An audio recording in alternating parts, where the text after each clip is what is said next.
directly at Earth, and the full force of the storm slams into the planet.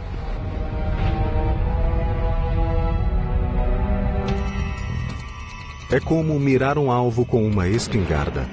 Quanto mais preciso o disparo, maior o estrago produzido. Mas o perigo vem acompanhado de uma beleza deslumbrante.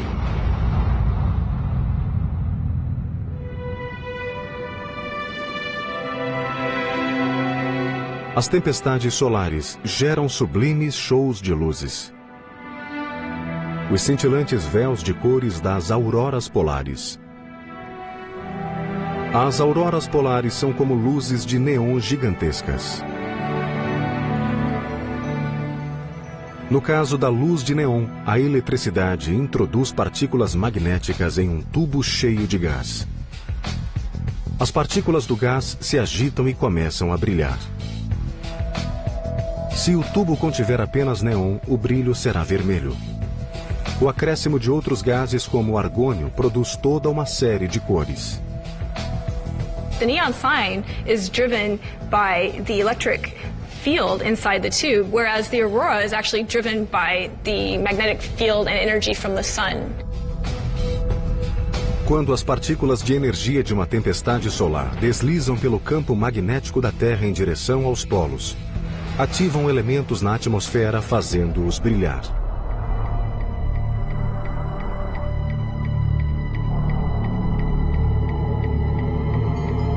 Moléculas de oxigênio emitem cores verdes ou vermelhas, e o nitrogênio produz tons rosa, azuis e violeta. Essas luzes geralmente ocorrem nos polos. Mas tempestades solares muito fortes podem levá-las para mais perto do Equador. Em 1859, uma tempestade geomagnética causada por uma enorme explosão solar criou auroras até mesmo em Roma. A tempestade de 1859 foi um evento de rara intensidade, e alguns a consideraram a tempestade solar perfeita. The 1859 storm taught us a little something about what the sun can do. The storm was so intense and the alignment was so perfect that it simply overwhelmed Earth's natural defenses. Uma enorme explosão solar abalou a superfície do Sol.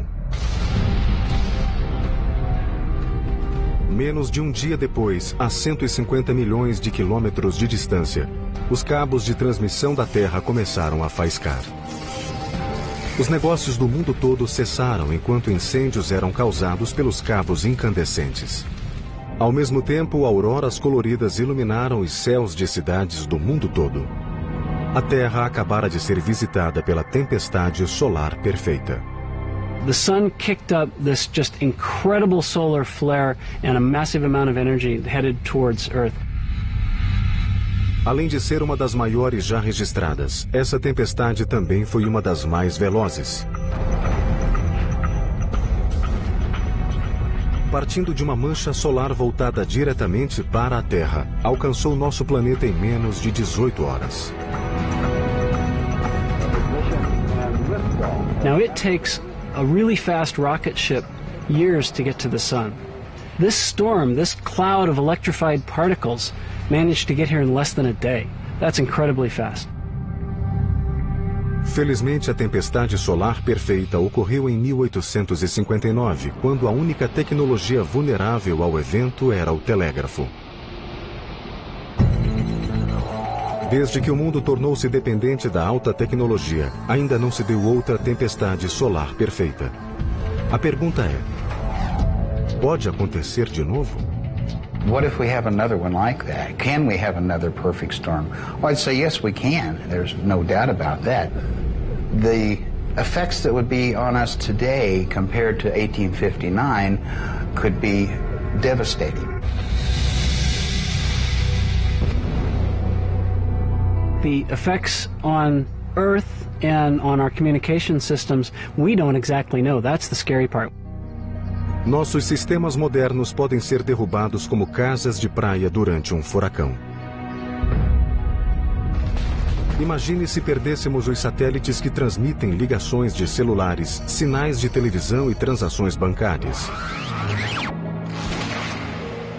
E se ao mesmo tempo fontes de energia falhassem, mergulhando regiões inteiras ao escuro durante horas ou semanas.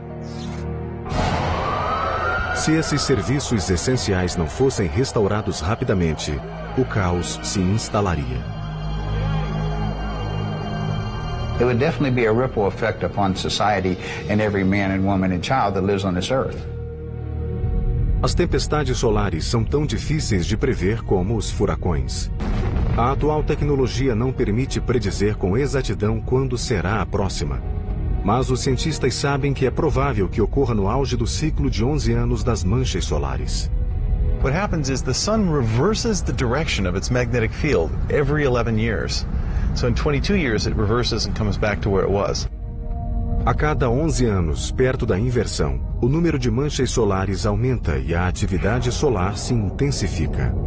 We call that period solar maximum. And those periods are interspersed about 5 years apart from periods we call solar minimum. So you have this 11-year back and forth between the sun being sometimes very ferocious and it goes crazy and it's like the 4th of July with fireworks all the time. And then it starts to ramp down and for a few years it gets quieter until we get to a low point where there's a firecracker now and then but not a lot going on. Assim como os furacões, os máximos solares variam de intensidade. Alguns produzem mais tempestades fortes do que outros.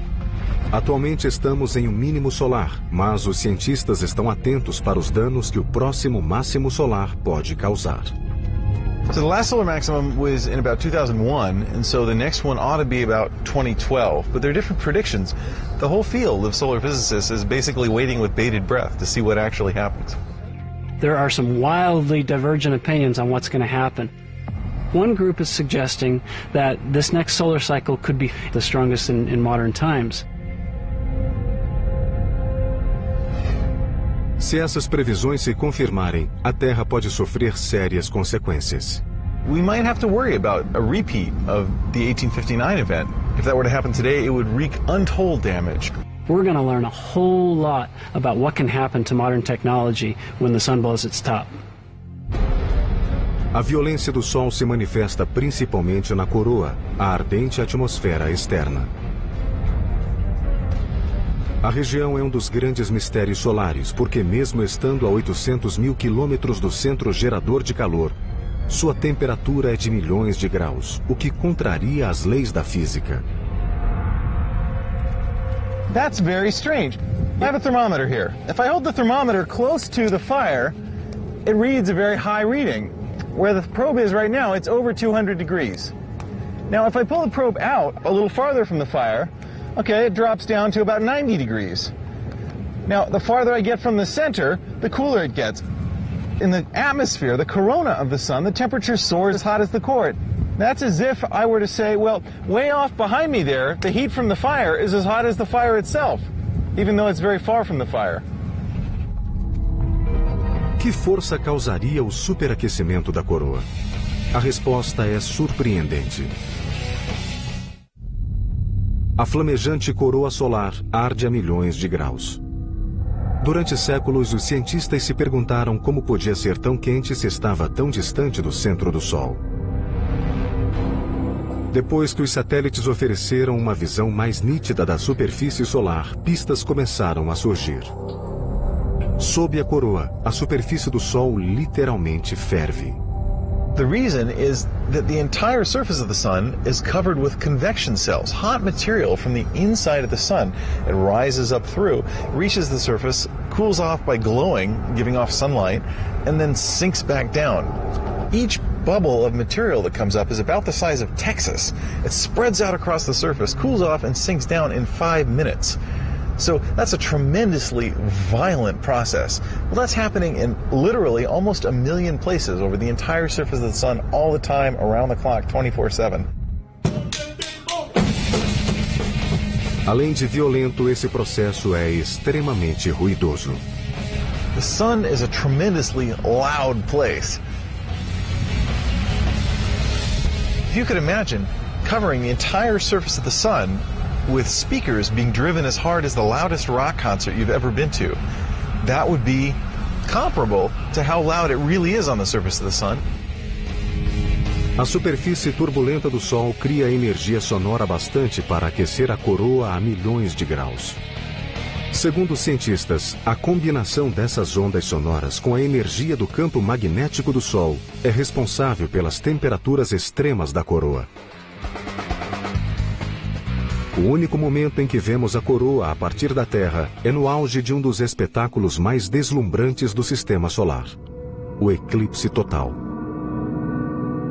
Antes que os cientistas os compreendessem, esses eventos impressionantes provocavam medo. Os chineses antigos achavam que um dragão estava devorando o Sol. Mas o que acontece no eclipse solar? Em termos simples, a Lua bloqueia nossa visão do Sol. Imagine that you're sitting in the movies watching very happily something going on the screen, and then somebody in the row in front of you comes across and blocks your view. In the movie theater, you might not want that person to come across in front of you, but at an eclipse, we're very lucky to have the moon come across the sun, and we're lucky to have it come right across the middle. Também é uma sorte que a Lua, embora seja 400 vezes menor do que o Sol, ao mesmo tempo esteja 400 vezes mais próxima da Terra. Graças a essa coincidência cósmica, os dois corpos parecem ter o mesmo tamanho no céu, o que permite que um bloqueie totalmente o outro. Esse magnífico evento cósmico ocorre apenas quando a trajetória da Lua cruza a linha entre a Terra e o Sol. A órbita da Lua tem uma ligeira inclinação de 5 graus. Se não tivesse, ocorreria um eclipse a cada mês. And then we'd be bored. But we're not bored because most months the moon goes above or below the place where the line goes from the Earth to the Sun. Então, no lugar de uma vez por mês, ocorre um eclipse total em algum lugar da Terra uma vez a cada 1 ano e meio. Quando desliza em frente ao Sol, a Lua projeta uma sombra sobre a Terra. A parte externa, onde a sombra é mais leve, chama-se penumbra. Na faixa formada pela penumbra, enquanto esta avança pela superfície da Terra, vemos apenas um eclipse parcial. Mas no caminho da sombra escura interna, chamada umbra, presenciamos o majestoso eclipse total.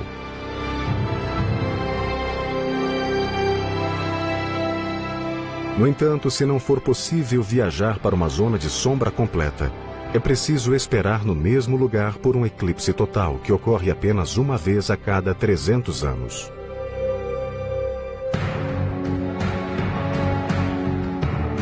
O Sol, a estrela cintilante de nosso sistema, é capaz tanto de beleza deslumbrante como de violência feroz.